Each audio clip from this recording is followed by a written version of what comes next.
नमस्कार, आप देख रहे हैं एएनबी न्यूज और मैं आपके साथ सलोनी मलिक। खबर दोपहर में आपका स्वागत है। मजदूर दिवस पर कांग्रेस नेता आज पंजाब भर में तिरंगा लहरा रहे हैं। कांग्रेस केंद्र सरकार पर कोरोना वायरस के खिलाफ जंग में पंजाब से पक्षपात और अव्यवहार योग्यात्मक रवैया अपनाने का आरोप लगा रही है। हालांकि आज बीजेपी भी उपवास पर है। उनका कहना है कि पंजाब की कैप्टन सरकार केंद्र से आई मदद को जनता तक नहीं पहुंचा रही है।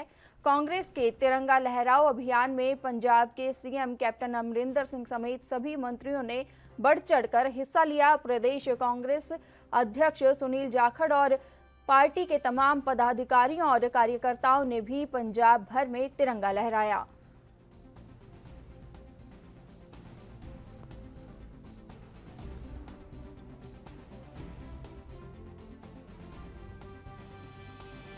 आपको बता दें कि कोरोना वायरस के खिलाफ वो पंजाब के प्रति आज पंजाब के किसानों का तमाशा देख रही है केंद्र की सरकार, पंजाब के मजदूरों का तमाशा देख रही है। आज 1 मई है, आज मजदूर दिवस है। आज मजदूर दिवस पे सारा पंजाब ये तिरंगा लहराकर ये कहना चाह रहा है, हम भी सरहदों पे तिरंगा पहनकर शहादत देते हैं, हम भी सरहदों की राखी करते हैं, हम भी अनाज पैदा करके पूरे देश को खिला रहे हैं। 40% हम अनाज पैदा करके देश को खिला रहे हैं। और पंजाब के साथ भेदभाव केंद्र सरकार बंद करे और बीजेपी और अकाली दल के जो केंद्र में मंत्री हैं वो पंजाब को गाली देने बंद करें, पंजाब की बदनामी बंद करें और पंजाब की मदद करें। हम ये चाहते हैं कि कम से कम जो जीएसटी का हमारा बकाया वो हम कोई हमारा अधिकार मांग रहे हैं कि भैया अपने पास से अगर आपने मदद नहीं करनी हमारे जीएसटी का पैसा वापस दे दो, और अगर वो दे दो हम कम से कम इन हालात को संभाल सकें।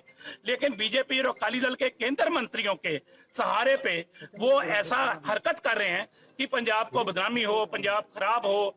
लेकिन पंजाब बर्बाद होगा तो देश भी बर्बाद होगा। मैं केंद्र सरकार को कहता हूं, अगर पंजाब का नुकसान होगा, पंजाब जो है वो देश की धड़कन है, देश का दिल है। अगर पंजाब को आपने नुकसान पहुंचाया तो सीएम योगी आदित्यनाथ ने कहा, यूपी में सबको राशन पहुंचाने के लिए वन नेशनल वन कार्ड योजना लागू है। इस योजना के जरिए यूपी के प्रवासी श्रमिक कामगारों को राशन मिलेगा। दूसरे प्रदेश के लोगों को सिर्फ राशन कार्ड नंबर बताने पर भी यूपी में राशन मिलेगा। उन्होंने और क्या कुछ कहा, सुनाते हैं आपको। देश का कोई श्रमिक और कोई कामगार अगर देश के अंदर किसी भी कोने में रहता है और उसके पास उसका राशन कार्ड नंबर है तो उसके माध्यम से वहाँ पर भी ई पॉस मशीन के माध्यम से अपना खाद्यान्न वहाँ की कोटे की दुकान से भी ले सकता है। और अगर वो वापस उत्तर प्रदेश में आया है तो उत्तर प्रदेश में उसको राशन कार्ड से मिलेगा। अगर राशन कार्ड नहीं बन पाया है तो प्रत्येक जनपद प्रशासन को इस बात के लिए निर्देश दिए गए हैं कि वह उन लोगों के लिए राशन कार्ड बनाएं और उन्हें खाद्यान्न उपलब्ध करवाने का कार्य युद्ध स्तर पर करें। जिन्हें अभी तक राशन कार्ड नहीं बन पाया है उन्हें हम एसडीआरएफ के अंतर्गत फूड पैकेट उनको उपलब्ध करा रहे हैं। हर एक व्यक्ति को उत्तर प्रदेश के अंदर कोई भूखों नहीं सोने पाएगा, चाहे वह होम क्वारंटाइन में हो, अपने घर में हो या इंस्टीट्यूशनल क्वारंटाइन में हो। इन सभी के लिए हर प्रकार की व्यवस्था प्रदेश सरकार ने की है। हर एक नागरिक की सुरक्षा, हर एक कामगार और श्रमिक की पूरी सुरक्षा, सामाजिक सुरक्षा, आर्थिक सुरक्षा, रोजगार की सुरक्षा के लिए सरकार पूरी प्रतिबद्धता के साथ कार्य कर रही है। मुझे विश्वास है मई दिवस श्रममेव जयते के संकल्प के साथ हम सबको एक नई प्रेरणा के साथ एक नए उत्तर प्रदेश के निर्माण में आप सबके श्रम और आप सबके परिश्रम से आगे बढ़ने के लिए हमको एक ताकत देगा। देश में लगातार बढ़ रहे कोरोना वायरस के मामलों के बीच नाकों से लेकर अस्पतालों तक कोरोना वॉरियर्स यानी डॉक्टर्स और पुलिसकर्मी अपनी ड्यूटी को बखूबी निभा रहे हैं। लेकिन वहीं उनकी सुरक्षा को लेकर किए इंतजामों पर अब सवाल खड़े होने लगे हैं। जी हां, मामला हिमाचल प्रदेश के बिलासपुर जिले का है, जहां डॉक्टर्स और स्वास्थ्य कर्मियों की सुरक्षा को लेकर भेजी गई पीपीई किट की क्वालिटी संदेह के घेरे में आ गई है। जिले के विभिन्न अस्पतालों में भेजी गई पीपीई किट को डॉक्टर्स ने रेनकोट बताकर वापस भेज दिया है और इसको लेकर डीसी कार्यालय में शिकायतें दर्ज भी करवाई गई हैं, जिसकी जानकारी देते हुए बिलासपुर उपायुक्त राजेश्वर गोयल ने मामले की जांच के लिए एसडीएम विनय कुमार को नियुक्त किया है और आगामी 3 दिनों के भीतर रिपोर्ट जमा करवाने की बात कही है।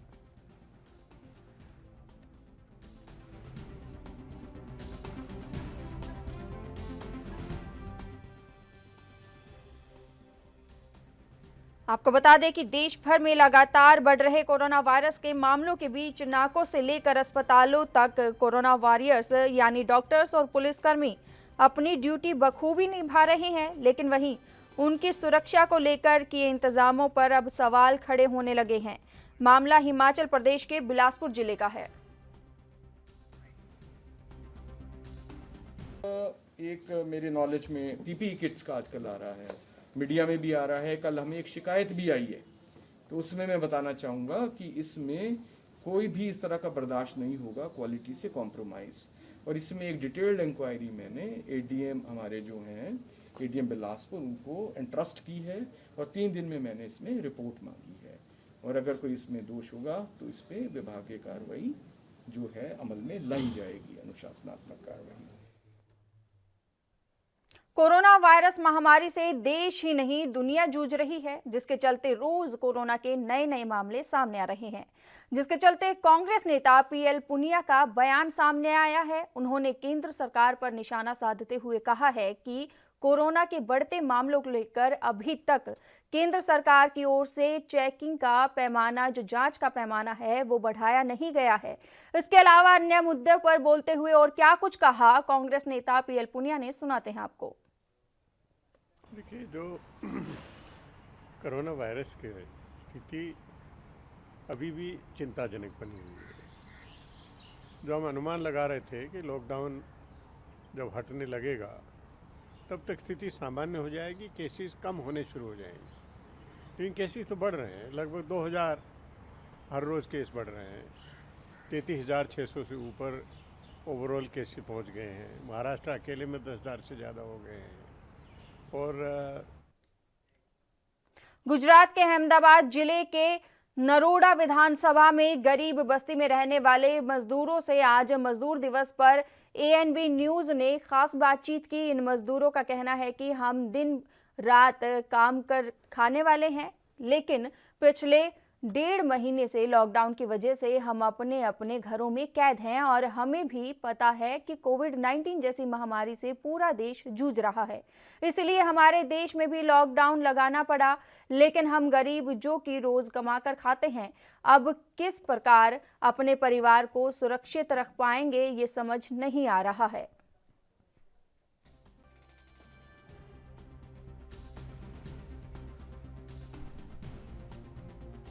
गुजरात सरकार की ओर से कोई सुविधा हमको तो मिली नहीं। नरोड़ा विस्तार के अंदर ही जो झोपड़पट्टी है, इसमें कोई सहायता तो अभी पूरे दिन अपने बाल बच्चों को किस तरह का आप पालते हैं और किस तरह का खाना देते हैं?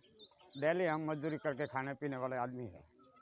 डेली हम मजदूरी करके शाम को रोजी रोटी खाते हैं और सुबह काम की तलाश में निकलते हैं। लेकिन अभी तो आपको पता है लॉकडाउन है, सब चीज अभी लॉकडाउन का पालन करते हुए भी हमको थोड़ा बहुत इधर उधर करके घर चलाते हैं। कांग्रेस विधायक डॉक्टर राजकुमार वेरका ने कोरोना महामारी के दौरान पंजाब के प्रति बेरुखी का आरोप लगाते हुए मजदूर दिवस पर केंद्र के खिलाफ जमकर अपनी भड़ास निकाली। सुनते हैं क्या कुछ कहा उन्होंने। आज मजदूर दिवस पे सारा पंजाब ये तिरंगा लहराकर ये कहना चाह रहा है, हम भी सरहदों पे तिरंगा पहनकर शहादत देते हैं, हम भी सरहदों की राखी करते हैं, हम भी अनाज पैदा करके पूरे देश को खिला रहे हैं। 40% हम अनाज पैदा करके देश को खिला रहे हैं। और पंजाब के साथ भेदभाव केंद्र सरकार बंद करे और बीजेपी और अकाली दल के जो केंद्र में मंत्री हैं वो पंजाब को गाली देने बंद करें, पंजाब की बदनामी बंद करें और पंजाब की मदद करें। हम ये चाहते हैं कि कम से कम जो जीएसटी का हमारा बकाया, वो हम कोई हमारा अधिकार मांग रहे हैं कि भैया अपने पास से अगर आपने मदद नहीं करनी, हमारे जीएसटी का पैसा वापस दे दो, और अगर वो दे दो हम कम से कम इन हालात को संभाल सके।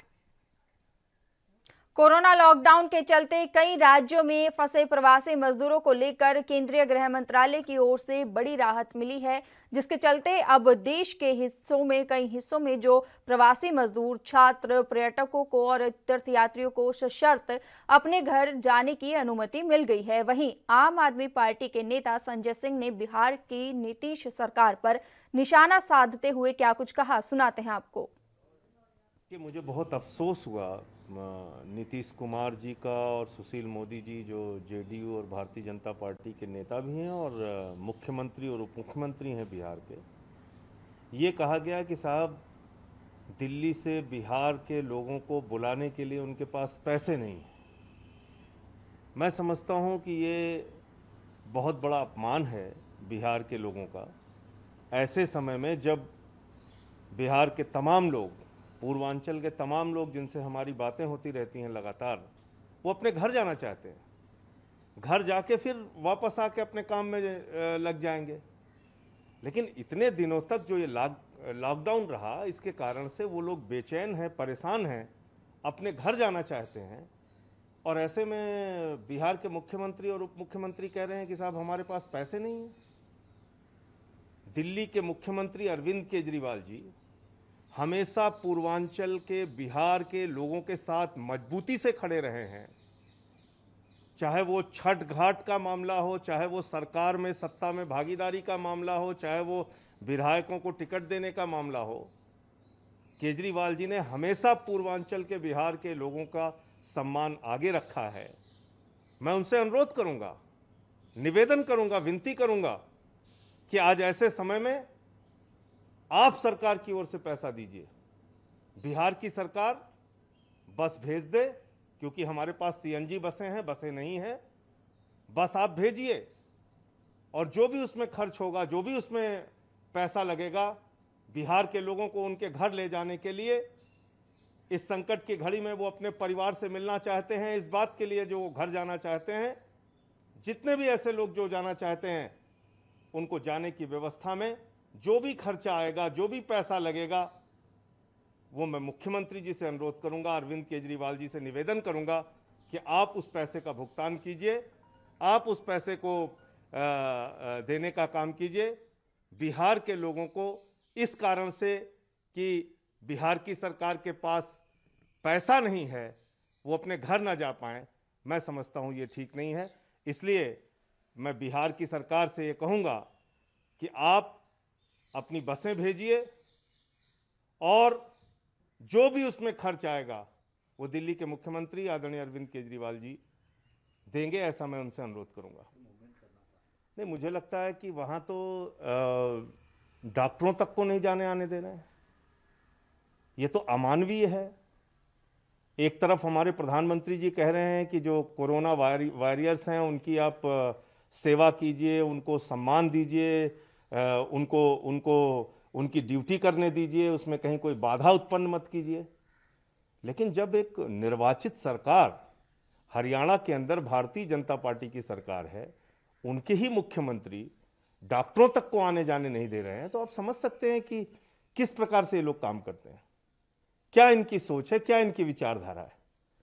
अगर आप जो जीवन बचाने के लिए अपना जीवन संकट में डाल रहे हैं, ऐसे डॉक्टरों को भी अगर आप हरियाणा में प्रवेश नहीं करने दे रहे हैं, तो मैं समझता हूं ये इससे ज्यादा शर्मनाक स्थिति कोई नहीं हो सकती।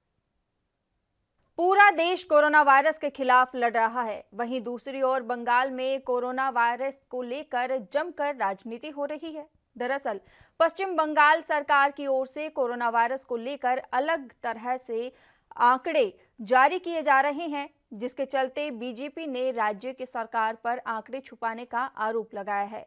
इसके अलावा राज्य की ममता बनर्जी सरकार पर केंद्र की ओर से भेजी गई केंद्रीय मेडिकल टीम की सहयोग नहीं करने का आरोप लगा है, जिसको लेकर केंद्रीय मंत्री मुख्तार अब्बास नकवी का बयान सामने आया है। देखिए, पश्चिम बंगाल की सरकार को मर्ज को छिपाने की नहीं, बल्कि मर्ज से लोगों को बचाने की ज़रूरत है।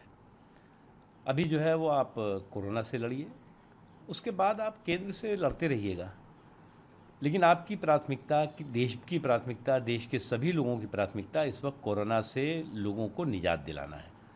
अनफॉर्चुनेटली पश्चिम बंगाल की सरकार का जो व्यवहार है वो मर्ज़ से लोगों को बचाने का नहीं बल्कि मर्ज़ को छुपाने का है। और ये जो है वो किसी भी सरकार की संवेदनशीलता, किसी भी सरकार की लोगों के प्रति ईमानदारी पर सवाल। देखिए, मैं जो कांग्रेस पार्टी के अज्ञानी भविष्यवक्ता हैं और बोगस बयान बहादुर हैं, उनसे हमारी यही अपील है कि इस संकट के समय भी, कम से कम इस संकट के समय, संयम के साथ, सच्चाई के साथ सियासत करें, क्योंकि ये वक्त सियासत का नहीं है। आज पूरा देश जब एकजुट होकर के कोरोना के कहर से लड़ रहा है तो आप केंद्र से लड़ने में लगे हुए हैं, केंद्र को कोसने में लगे हुए हैं। आज ये पूरे देश के लोगों की प्राथमिकता कोरोना के कहर से लोगों को निजात दिलाना है। और प्रधानमंत्री नरेंद्र मोदी जी के नेतृत्व में देश का हर व्यक्ति पूरी मजबूती के साथ कोरोना को परास्त करने के लिए, कोरोना के कहर को परास्त करने के लिए काम कर रहा है। और जिस तरह से, जिस मजबूती के साथ प्रधानमंत्री नरेंद्र मोदी जी के नेतृत्व में परफेक्ट तरीके से, प्रभावी तरीके से इस लड़ाई के लिए जो है वो मजबूती से लोग सामने आए, उसका नतीजा आज दिखाई पड़ रहा है। आज अगर कोरोना की मारक क्षमता कमज़ोर हुई है, अगर आज कोरोना के ख़िलाफ़ जो लड़ाई है भारत की वो कामयाब होती दिख रही है, तो उसका एक ही कारण है कि एक मजबूत हमारे साथ खड़ा हुआ नेतृत्व और लोगों का उनके प्रति विश्वास। और इसी का नतीजा है कि आज इस लड़ाई को हम मजबूती के साथ जीतने के रास्ते पे आगे बढ़ रहे हैं। और आने वाले दिनों में हमें इसी संयम और सावधानी से आगे बढ़ना होगा ताकि हम कोरोना के इस कहर को पूरी तरह से परास्त कर सकें, पूरी तरह से ख़त्म कर सकें, पूरी तरह से। देखिए, उसके साथ ही साथ हमें फेक एंड फैब्रिकेटेड दुष्प्रचारों और सोशल मीडिया पर चल रही एंटी सोशल एक्टिविटीज़ पर भी सचेत रहना है, सावधान रहना है। आज कुछ ऐसी ताकतें हैं, कुछ ऐसे लोग हैं जो इस लड़ाई में भी दुष्प्रचार और अफवाहों के माध्यम से लोगों को गुमराह करने की कोशिश कर रहे हैं। आज सभी सामाजिक अगर कार्यक्रम देखें, अगर आप सभी धार्मिक कार्यक्रम देखें, सभी धार्मिक कार्यक्रम, हमारा देश तो अकेला ऐसा देश है जिसमें सभी धर्मों के लोग रहते हैं। दुनिया के जितने भी मज़हब हैं उसके मानने वाले हिंदुस्तान में हैं, और सभी ने जो है वो एक साथ एकजुट होकर के इस कोरोना के इस लड़ाई में जो भी केंद्र सरकार के, राज्य सरकार के, स्थानीय प्रशासन के दिशा निर्देश है उसका एकजुट होकर के एक मुश्त तरीके से पालन करना शुरू किया है, पालन कर रहे हैं और आगे भी करेंगे। लेकिन कुछ लोग जो है वो अलग अलग दुष्प्रचारों के माध्यम से, अलग अलग फेक एंड फैब्रिकेटेड वीडियो जो है वायरल करके और लोगों को गुमराह कर रहे हैं। इसलिए लोगों को इस लड़ाई में ऐसे लोगों से भी सचेत रहने की ज़रूरत है जो कि उनकी सेहत और सलामती के दुश्मन हैं, देश की सेहत और सलामती के दुश्मन हैं। देश में जो मजबूती के साथ, एकजुटता के साथ कोरोना के खिलाफ लड़ाई चल रही है उसको कमज़ोर करने की साजिश कर रहे हैं। इसलिए उनसे भी हमें होशियार। हरियाणा में बढ़ते कोरोना संक्रमित मामलों को रोकने के लिए दिल्ली से हरियाणा की सभी सीमाएं सील कर दी गई हैं, तो वहीं फरीदाबाद दिल्ली बदरपुर बॉर्डर पर भी अब पूरी तरह से आवाजाही बंद कर दी गई है। हाल ही में जारी हुए एक आदेश में जिलाधीशक यशपाल यादव ने महामारी रोग अधिनियम 1897 के तहत लोगों के स्वास्थ्य और उनके जीवन की सुरक्षा के लिए जिला की सीमाओं पर कुछ जरूरी सेवाओं को छोड़कर अन्य सभी प्रकार के अधिनियम आवागमन पर प्रतिबंध लगा दिया है। ये आदेश 1 मई को सुबह 9 बजे से लागू हो गया है।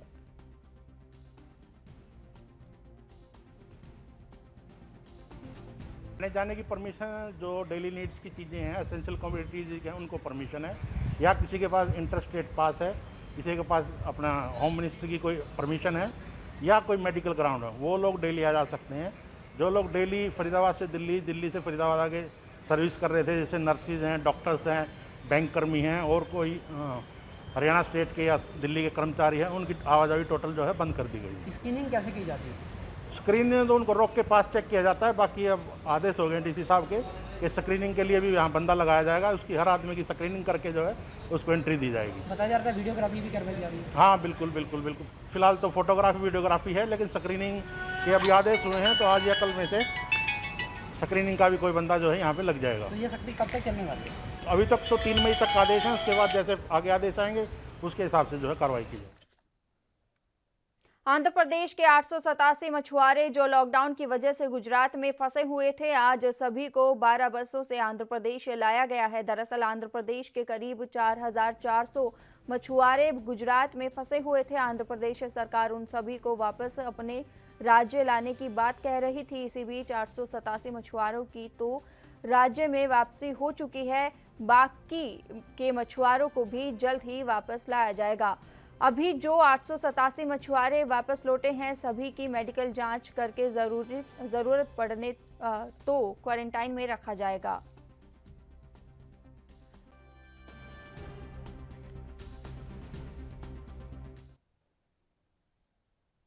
हरियाणा के हिसार में दड़ोली गांव निवासी कोरोना पॉजिटिव मरीज को लिफ्ट देने वाला दूसरा युवक भी मिल गया है। वहीं स्वास्थ्य विभाग की टीम ने 1 सप्ताह की मेहनत के बाद इस युवक को खोज निकाला है, जो सातरोड का रहने वाला है। वहीं युवक का पता लगने के बाद स्वास्थ्य विभाग के बायोलॉजिकल डॉक्टर रमेश पुनिया की टीम ने 23 अप्रैल से अब तक युवक की कॉन्टैक्ट हिस्ट्री के बारे में पूछताछ की है। डॉक्टर रमेश पुनिया के अनुसार दड़ोली निवासी युवक की दूसरी रिपोर्ट भी पॉजिटिव आने से पता लगता है कि उसमें कोरोना का स्ट्रॉन्ग वायरस है। ऐसे में उसे लिफ्ट देने वाला युवक जो है उसकी भी तलाश जरूरी थी। इसके लिए उन्होंने दर्जनों जगहों पर लगे सीसीटीवी कैमरे खंगाले। फिलहाल युवक को आइसोलेशन में भेज दिया गया है और सैंपल की रिपोर्ट आने तक आइसोलेशन वार्ड में ही उस युवक को रखा जाएगा। दड़ोली वाले जो पेशेंट जो लिफ्ट जिसने दी थी, क्या उसका भी पता लग गया और किस तरीके से पता लगा? जो दड़ोली वाला पेशेंट, उसने 2 जगह लिफ्ट ली थी। कैंट पे वो उतरा है किसी ट्रक वाले से, और कैंट से उतरने के बाद वो फिर उसने पहले लिफ्ट ली मोटरसाइकिल वाले से। वो फिर एक बड़ी कंपनी का गार्ड था, उसको हमने सीसीटीवी से खंगाला। कम से कम हमने 20 सीसीटीवी चेक किए, जो दिल्ली रोड जिंदल रोड जो है उसके बाद हमारी पहचान में आया। उसके बाद जब उसको हमने आइसोलेशन में डाला, उसका भी शुक्रगुजार हूँ मैं भगवान का कि उसका टेस्ट नेगेटिव आ गया। हरियाणा के टोहाना सब्जी मंडी में अब बाहर से आए हुए वाहन अंदर प्रवेश नहीं कर पाएंगे। इस बारे में प्रशासन ने निर्णय लिया है। बाहर से आए हुए वाहन मंडी के बाहर ही रहेंगे, वहीं से उनका सामान उतारा जाएगा। इसके बारे में एक नोटिफिकेशन भी प्रशासन ने जारी किया है। इसके बारे में अधिक जानकारी देते हुए senior medical officer doctor Harvinder Sagoo ने बताया है कि उनके द्वारा एक पत्र जिला उपायुक्त को लिखकर ये मांग की गई है कि कोरोना महामारी को देखते हुए बाहर से आए हुए वाहन को मंडी में प्रवेश न करने दिया जाए। इसके अलावा बाहर से आए हुए ड्राइवरों को भी सैनिटाइज किया जाए। अब उस बात पर सभी प्रशासनिक अधिकारियों ने एक मत से निर्णय ले लिया है।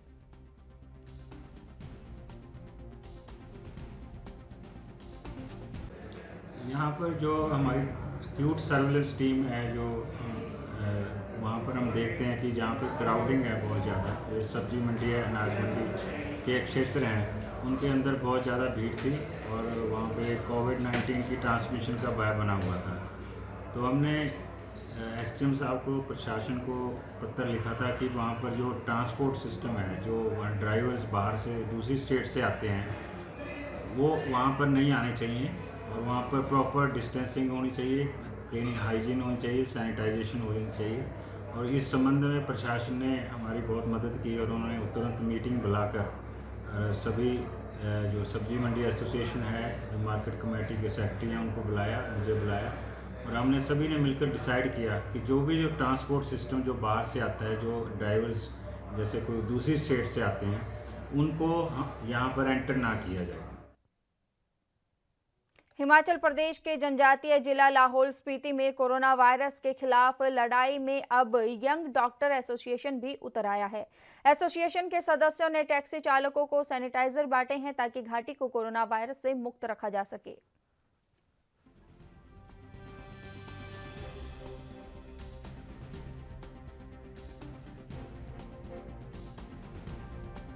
एक बार फिर आज सुबह जितने भी टैक्सी थे लाहौल के, सभी को सैनिटाइज करके भेजा है और जितने भी HRTC के बसेस थे उन सबको सैनिटाइज़ किया और साथ ही साथ लाहौल के जितने भी टैक्सी वाले उन सबको हैंड सैनिटाइज़र दिया गया ताकि जो भी लाहौल आने वाले पैसेंजर है वो बैठने से पहले अपने हाथों को सैनिटाइज़ कर ले। और साथ ही साथ आज YD गरशा द्वारा जिस्पा में जो नेपाली मूल के लोग रह रहे हैं पिछले काफ़ी टाइम से, तो उन लोगों को राशन और कुछ खाने पीने का सामान भी दिया है। खबर दोपहर में इतना ही। देश और दुनिया की तमाम खबरों के लिए बने रहिए ANB न्यूज़ के साथ। नमस्कार।